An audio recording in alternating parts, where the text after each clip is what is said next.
You are listening to This is Oklahoma, hosted by Mike Hearn, telling stories of Oklahomans and those that have made it their home. Before we get into today's episode, I want to tell you a little bit about our current sponsors, the Oklahoma Hall of Fame.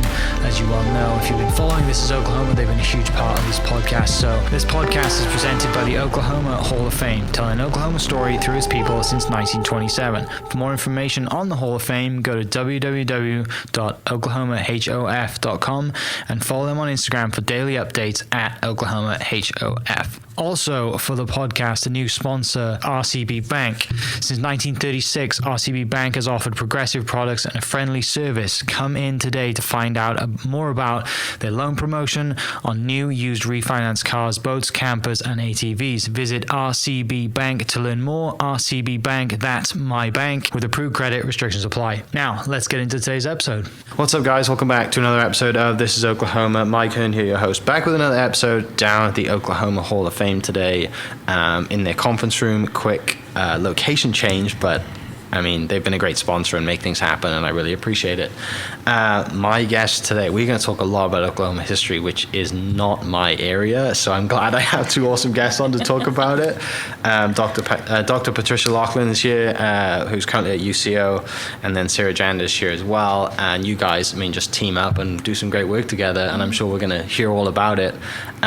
But before we dive into what's coming, you know, you're doing some great projects. I guess tell the audience, I mean, I guess your Oklahoma story. I guess who are you and what do you do? Well, so I guess I can go first because I can go back 4 generations on both my mother and father's side. My great-grandparents came to Oklahoma to try and establish a better life for their families. And so we always joke that a lot of families have interesting antiques. Our antique is a family mattress, a feather mattress from England that my great-grandmother brought. It was one item she brought in a covered wagon from Arkansas to Oklahoma not too long after statehood. Yeah. And so I've got a lot of family all over the state. That's awesome, yeah. I'm originally from Mount Vernon, Washington in the Pacific Northwest, and I studied with David Baird at Pepperdine University. And he thought that it would be a wonderful place to come study, the American West, Oklahoma State University. And so in 1995, I relocated from California to Oklahoma State in Stillwater, and I've been there ever since. And Oklahoma is a very special place for those who go back many generations and those who are relative newcomers. There's something for everyone here. It's a great place to grow professionally for me. Yeah, and same for me. I've been here almost 10 years now, and I tell everyone, I'm like, why? There's no reason to leave. You know, they're like, my wife's like, I want to go home, but back to my home. So I'm like, we can go visit, but it's not going to happen. So I guess tell me a little bit about why history. What is intriguing to you about history at a young age that you think I'm going to pursue this as a career? Mm-hmm. I always liked history because of the stories my grandmother would tell me about growing up during the Great Depression, and then in undergraduate school at the University of Oklahoma, I realized that there were no other classes I took that inspired me as much. I also liked philosophy, and so I double majored in history and philosophy, but just the ability to constantly learn new things. And that's been one of the fun things actually about our projects is you never know all of history, right? No matter how narrow your focus is, you never know everything. And so you always have this opportunity to keep learning and remain curious. And so that's what I like about it. Yeah. So when do you realize that? And I guess is that in high school and then going into college, I'm going to study and go that route, and I just kind of started as an English major. I wanted to teach. I knew I wanted to teach. I had some really bad teachers in high school, and I hoped I could do better than that. And I thought it was important. So I always wanted to teach. But I had a moment. I was an English major taking an old English class, and I didn't like it. And I was taking Rob Griswold at the University of Oklahoma in a freshman survey class with 220 students. And he was talking about Margaret Sanger and her work. And I thought, was like I was the only person in the room for a minute. This is what I want to do. If I can, this is what I want to do. And so it's been history for me from that moment in that freshman survey class until now. Yeah. That's fantastic. And I would just add, I had some really wonderful history and English teachers in high school, and that continued in undergraduate. And I agree with Sarah that the storytelling is so important. The family stories, the oral histories that you can capture in your family and with students in the classroom and beyond. And then for both of us, we share expertise in women's and gender history, in Native American history, history of the American West, Oklahoma history. So it's a lot of fun to get to work together. Yeah, definitely. I guess, how did you guys get together? How did you guys meet?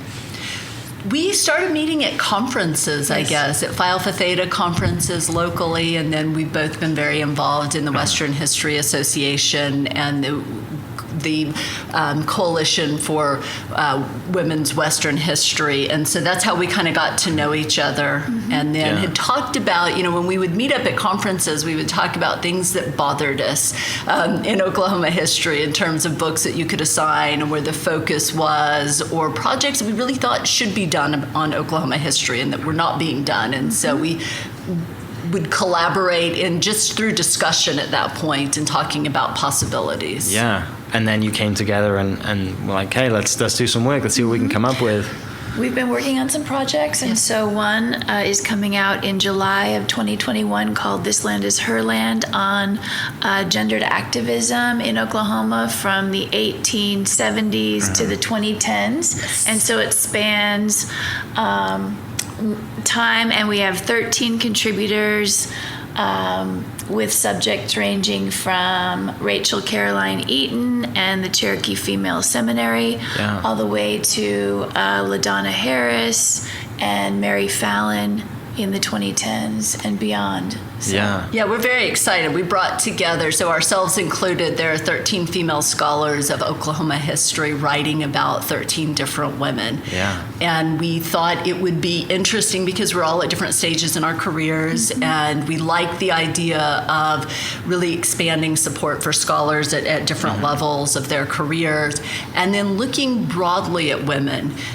Politics can become a taboo in polite society, I suppose, and certainly notions of activism. But the way we approach the project is to look at women who tried to affect change. And so that's how you can have a book that covers somebody like Clara Luper, but also someone like Mary Fallon. And that's really what we were trying to do, is to look at the experience of African American women, Native American women, and white women, and sort of the roles that they've played in different periods of Oklahoma history in trying to affect change. And Oklahoma is this crazy place in many ways. Our first section is really on the fluidity of power and looking at these different ways that women engaged in power and sought to affect change in a society where things were fluid enough that you have moments of opportunity. They don't always last, and so this isn't kind of a project on boosterism. It's not, this is how we got to be the great state we are today,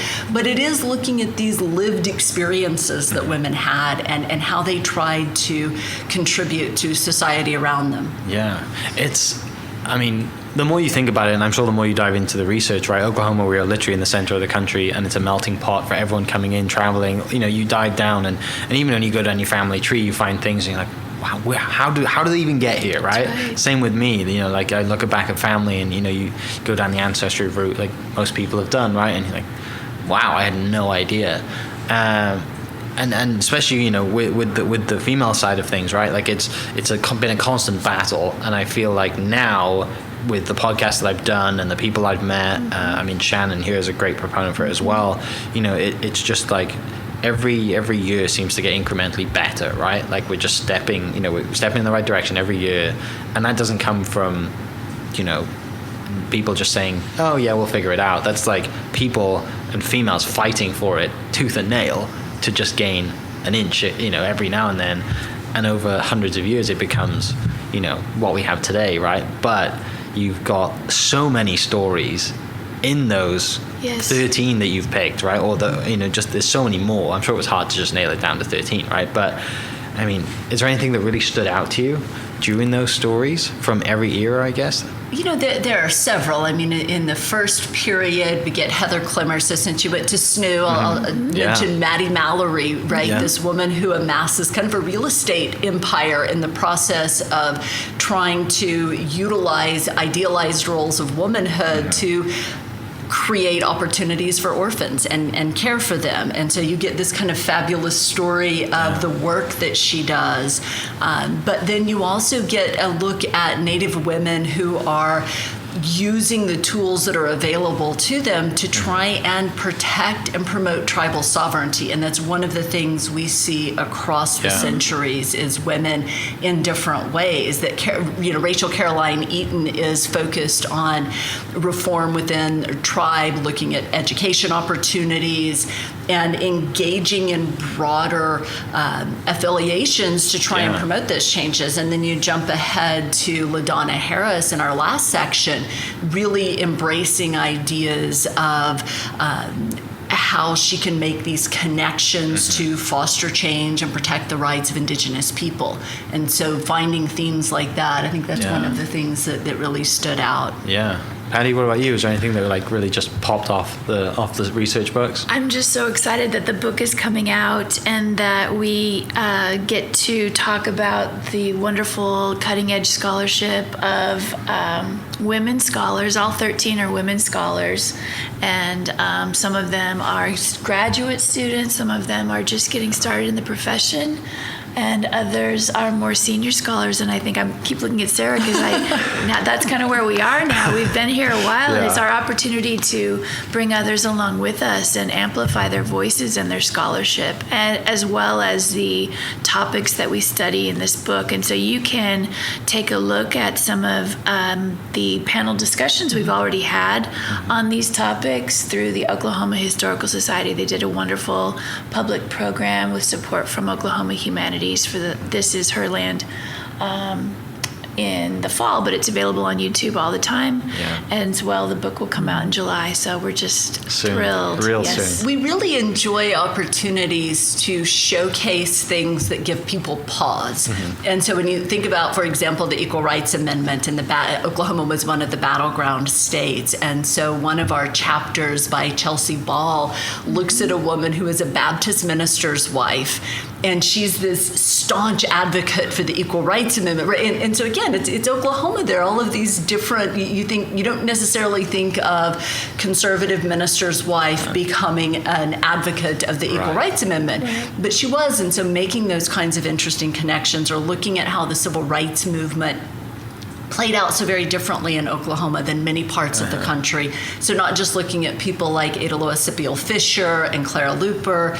My chapter is actually about a very little known woman, a white woman who ends up in a mental institution in Norman for 5 years because she tried to sell her house to a black man, right? So you have these sort of... Tell us the time period. 1963 to a 1960. lot sooner than most people realize. And so it's just, so these aren't all stories of uplift. She doesn't have a happy ending, but it really allows us to look at how these regional variations and moments of opportunity, that kind of interplay there, and how you see these women.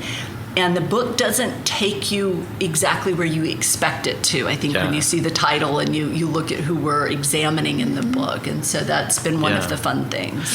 I think it must be tough sometimes, especially now, with people tearing down statues and hating on history. And it is tough. Bad stuff happened.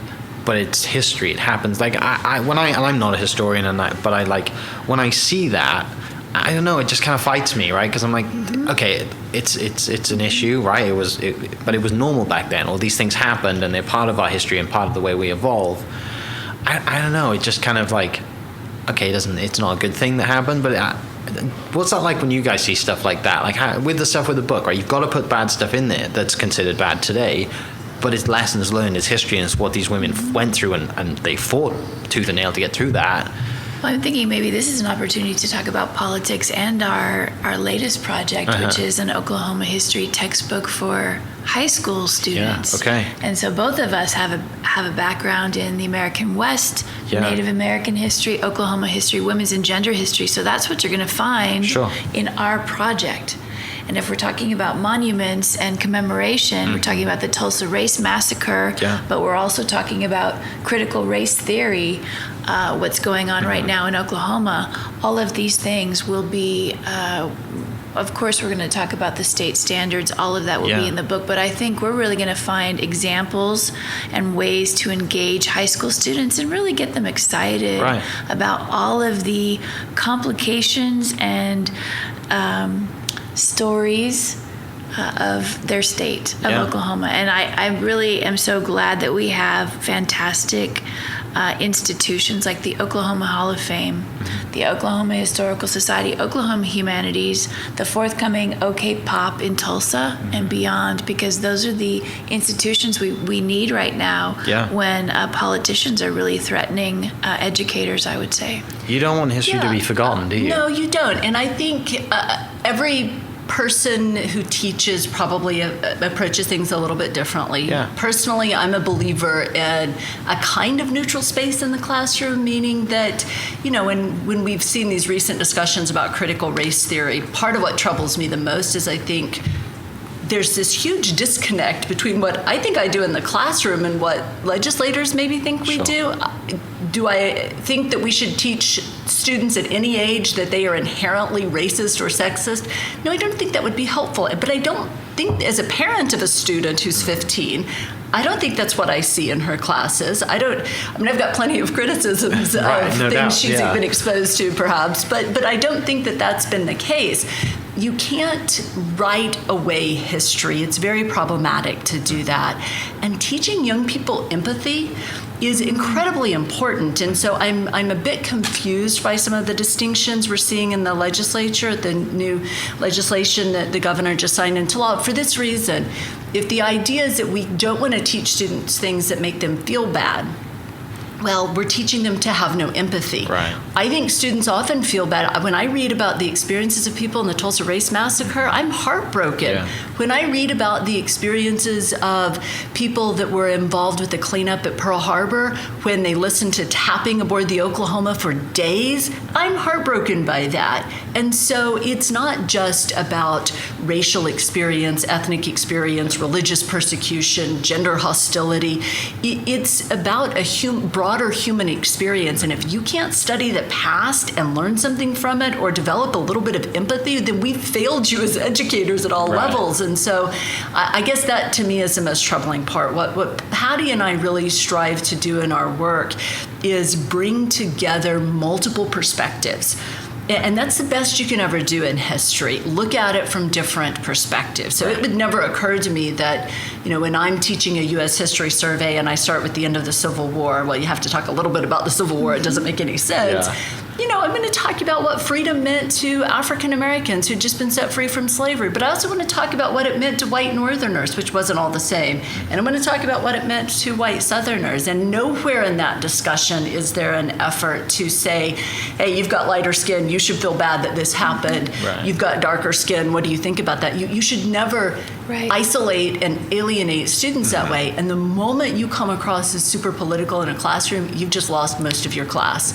Because either they disagree with you and you've alienated them, or they agree with you but they think you're a jerk because you're pushing a political agenda. So that to me is frustrating. So I guess that was a long answer. But no, I agree with you. Yeah, I really like your response, Sarah, this idea you can't write away history. And so we've been working on this proposal for a year and a half with the University of Oklahoma Press. And what we're really excited about is we're going to have more of a focus on modern Oklahoma. So we'll talk about early Oklahoma, the development of Oklahoma, the coming together of the twin territories, Oklahoma Territory and Indian Territory.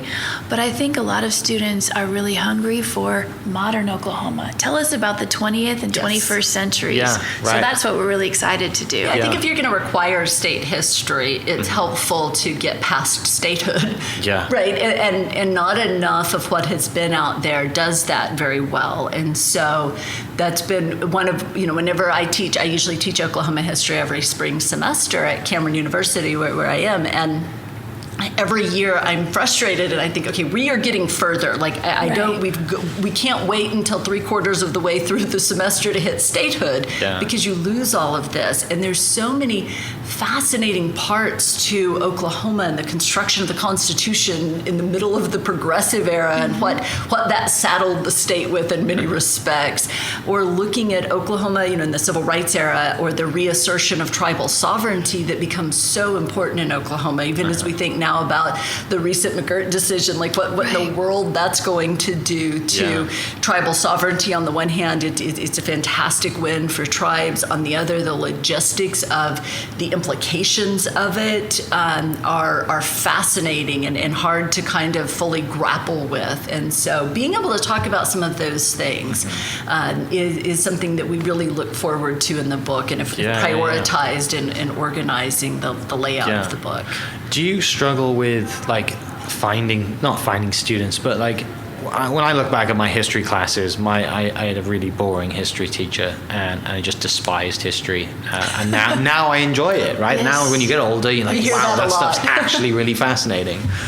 It seems like there's not that many kids, or I say kids, students that really dive into and want to be historians and teachers and stuff like that.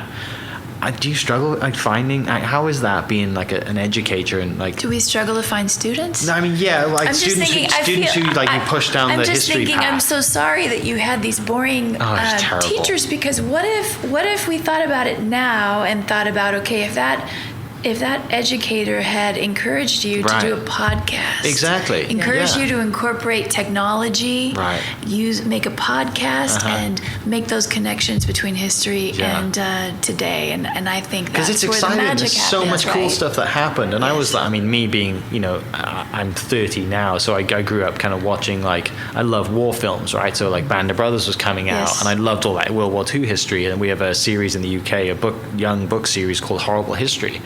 And they're just cartoons, and they're brilliant. When you're a kid, you love them, and they're pretty gory as well, but for 10-year-old level. But when I got to high school, I just didn't care, And the UK is full of amazing history. It goes back, I walked through a castle to walk home every day, But I don't know. I can't remember anybody in my class and anybody apart from a buddy of mine that now teaches history and is into history. I think we feel very fortunate to have the positions that we have as tenured professors of history, that we get to engage graduate and undergraduate students, that they are really excited about the topics that we teach, and we get to work with them. And coming in today, I saw Bradley Fritsch here at the Oklahoma Hall of Fame. He just received from the Oklahoma Historical Society the Outstanding Thesis in Oklahoma History this year. So we get to work with people like Bradley, and I just think we're really fortunate. So you think it definitely starts at the 15, 16 age then in high school? I think it can start then or earlier. I mean, my daughter, which I didn't expect, she really likes history. My husband and I are both history professors at Cameron, so we assumed she would hate history.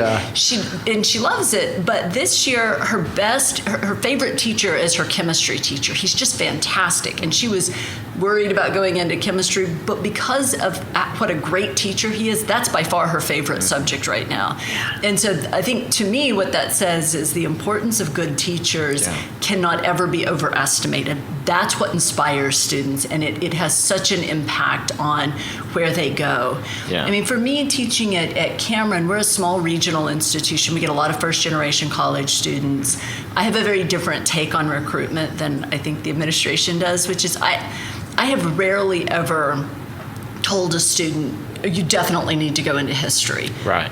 I think it has to be something that they love, and maybe they come to love it. And so I do more accidental recruiting, which is you expose them, and if they love it, then you work with them and you help them. But if a student says to me, I don't really like to read or write, which I get a lot. I don't say, well, that history is the best subject for you, right? And so I think you have to love what you do, or it doesn't make sense. And so we have a much smaller group of history majors, and then we also have social studies ed majors like you guys do, Patti. And for them, I think part of what you're trying to do is open up discussions of how you teach and how to approach stuff. Right. And you find ways of allowing them to connect to the past in a meaningful way for them. And that's what sort of gets them through programs. That's what maintains their interest. But you've got to have good teachers, or it just sort of falls by the wayside. And so I think that's how you not only get students to major in a subject, but you allow them option and choice. History is not for everyone. As much as I love it, it is certainly not for people who don't like the past or don't want to read and write. But it's and to clarify, because I know Dr. Clemmer is probably listening. I was not talking about you. I was talking about my high school history teacher. By the time I got to Dr. Clemmer's class, I was an athlete. Had Dr. Clemmer I did, for history. Yeah, she got me through my history class. So what did you like so much about her course and her teaching style? I think, and I said this before we started recording, she gave a buddy of mine like a chance, basically, and real, like, he was basically played on my golf team. I'm talking about Tim Broughton, who's now a coach at SCU and teaches history, but he did not like being in the classroom. And I played golf, so I was like, just get me through that. I didn't care about school that much because I knew I was going to play golf or do my marketing degree, so it was an elective. It was like, I'll take a C and I'll try not to be a pain. I just want to do this. But I got to see what she did with him, and he loves history, and I don't think he was growing up. He wasn't the best student, and now he has his doctorate. He has his master's. Oh, fantastic! So, I mean, he's just done amazing things. So, and she's always been great to me as well, which is always nice. So good. I think she realized that I wasn't going to be an A or A student, and wasn't going to have a career in history, but she could cared enough to get me through, and that I'd but I'm thinking what you're doing with your podcast. This is Oklahoma. Yeah, it's crazy, it brings isn't it? together so many of these. She roped you in more than you realize. I think so. Yeah, I probably should have her on the podcast now that we've mentioned it. You should. You mentioned modern. Yeah, you mentioned modern history, and the older that we get, right? History obviously continues, and I love rock music and classic classic rock music now is what I was listening to, not like what I thought was classic rock music. But when you talk about history as well, obviously it's, modern history is like the bombing, right, and stuff that's happening like in I said 2000s, and I mean that's stuff that I'm sure kids they were born after it, right? So they didn't remember it. But you're right, it's that fine period where they're not teaching it in school yet because it's not old enough technically, or not history, but it is. That must be really exciting to teach that stuff. I think what we are finding is that quite a few students who come to us at Cameron and University of Central Oklahoma, maybe their history, the courses that they took in high school, they may have ended at World War II. Yes. And so they want to know about the civil rights movement. Yeah. They want to know about what's going on today. And then when we've been surveying Oklahoma history textbooks preparing for our own project, a lot of them many of them seem to end with the Oklahoma City bombing, and now that's been over, how long has that been? It's been 25 years ago. Yeah, it is, yeah. And so we are going to talk about modern Oklahoma. We'll talk about the Tulsa Race Massacre. We'll talk about the Civil Rights Movement. We'll talk about music and rock and roll and red dirt and blues, but we'll also talk about the Oklahoma City bombing. We'll talk about the Thunder. We'll talk about OK Pop, that new popular culture museum that's being developed in Tulsa. So we're gonna bring it all together in this book. Well, and I think one of the problems with the way a lot of Oklahoma history is covered is there's all of this discussion of indigenous people before statehood, and then it's as though they disappear. And so tribal sovereignty is vibrant and very much affects the entire state. And so being able to talk about not just the past of Native American history, but looking at what happened in the post-1970s period is, I think, so important. Yes. And when you mention the Oklahoma City bombing, I think that's one of those subjects that we struggle a lot with in teaching in Oklahoma history, particularly thinking about, most high school students will take that class, Oklahoma history, in 9th grade. And thinking of how, even though it won't be an event that they obviously remember, Oklahoma is a small enough state that you have people who are affected by it. I was an undergraduate when it happened, and I always tell my students, I've never been to the memorial. I know I should, but I was traumatized by it. I was at work when it happened. I had, not anyone that I was really close to die or be directly affected, but my best friend was on her way and turned around to go home because she forgot her paperwork, or she would have been there.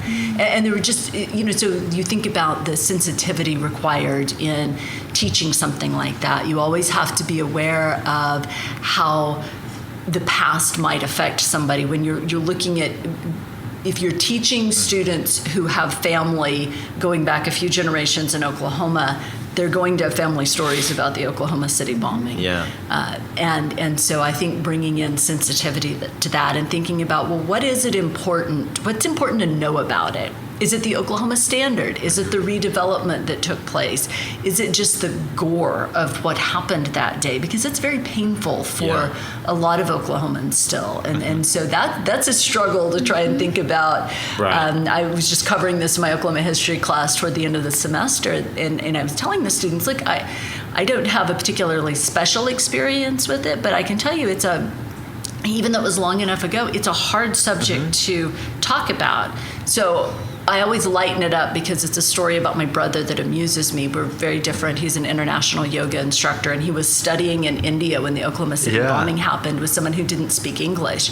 And the man heard the coverage and put together enough words to find my brother and say, "Big bomb, Oklahoma gone." And it took him a while to be able to get through to us. And he didn't really think that was right, but it just, looking at it again from multiple perspectives. And so I think for me, that's a challenging part to cover in the textbook, because you want to talk about the past, but it's important to be respectful of pain and negative experience that people have associated with that. There were a lot of positive ways that the state came together in the aftermath of it, and that's what gives us the idea of the Oklahoma Standard. But there are people today that still suffer with post-traumatic stress disorder as a result, and the annual April celebrations or commemorations is a better word, are painful for them. And that bears remembering and treating with caution and respect, I think. A friend of mine from SNU, his mum passed during it,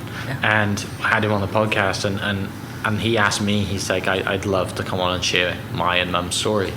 And I couldn't think of anything, that was, for me, that was like, because I never want to, I'd love to, I never want to say, can you come on the podcast and talk about the bombing? I'm never going to talk that.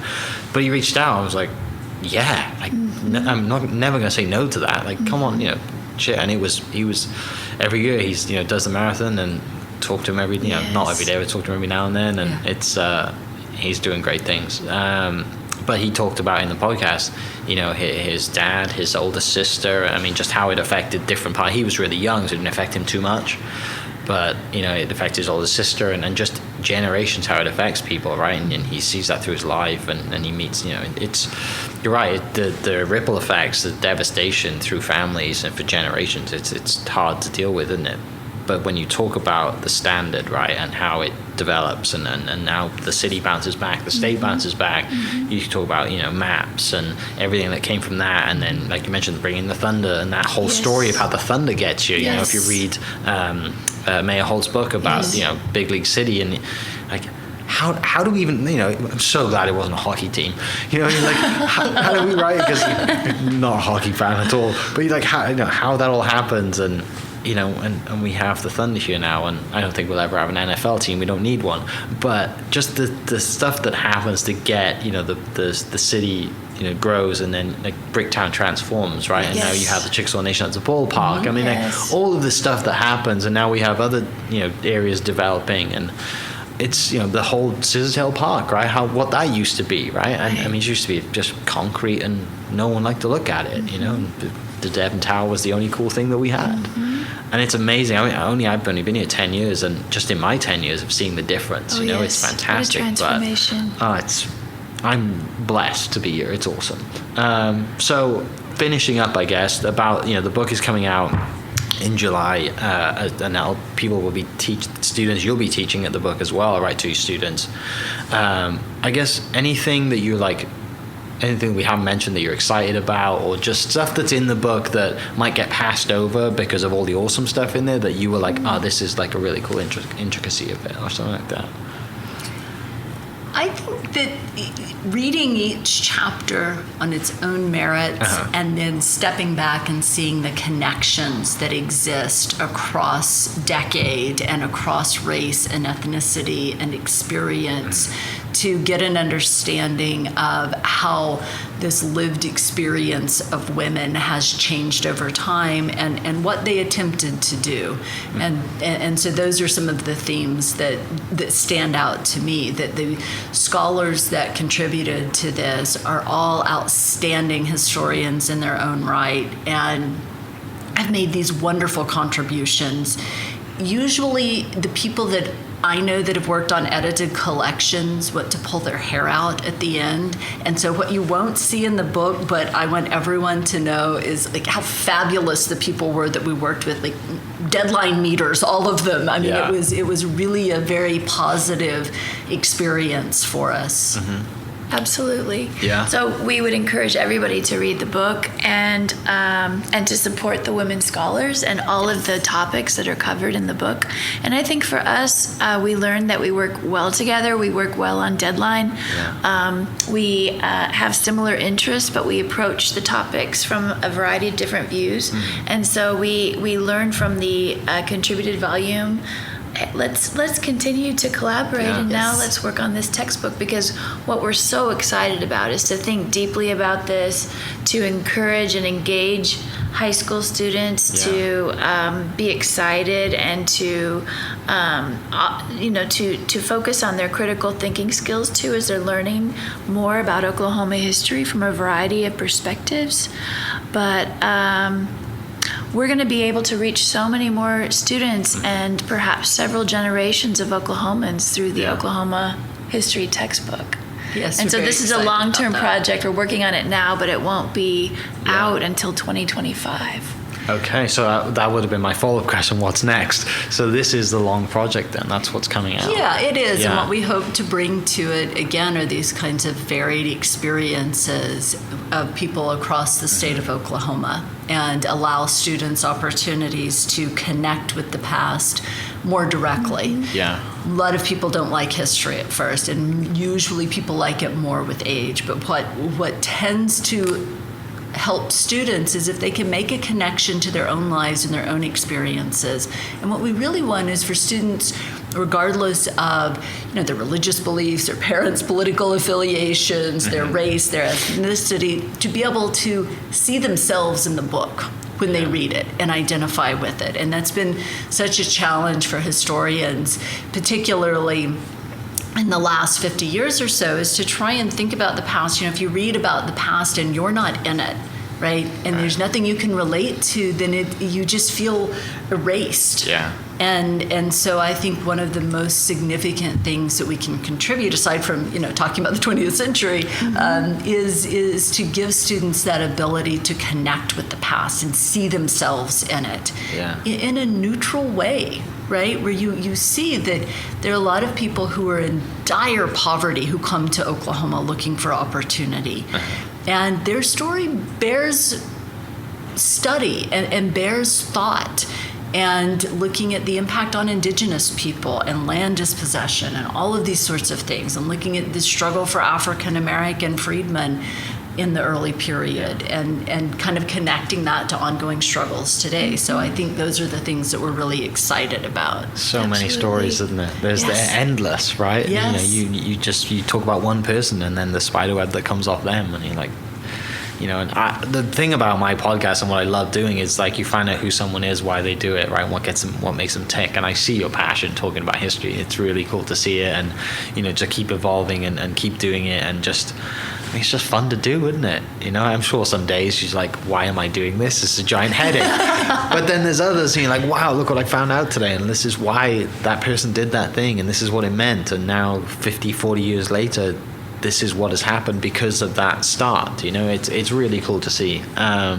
Anything else we want to cover before we finish? Well, I would just say when you ask about why are we here in Oklahoma and how has Oklahoma shaped us, I feel so fortunate to be a professor of history in Oklahoma, Yes. and we're able to teach the courses that we enjoy: American West Oklahoma history, Native American history, women and gender history. We are fortunate, and we both do that, and we're so excited to do it. And so thank you for the opportunity for us to come on your podcast. This is Oklahoma. It's really wonderful work, Mike. I appreciate that. It's I still don't believe it's happening. It's crazy how many episodes we've had and how many great guests we've had, and you guys are just adding to the list, and it means so much.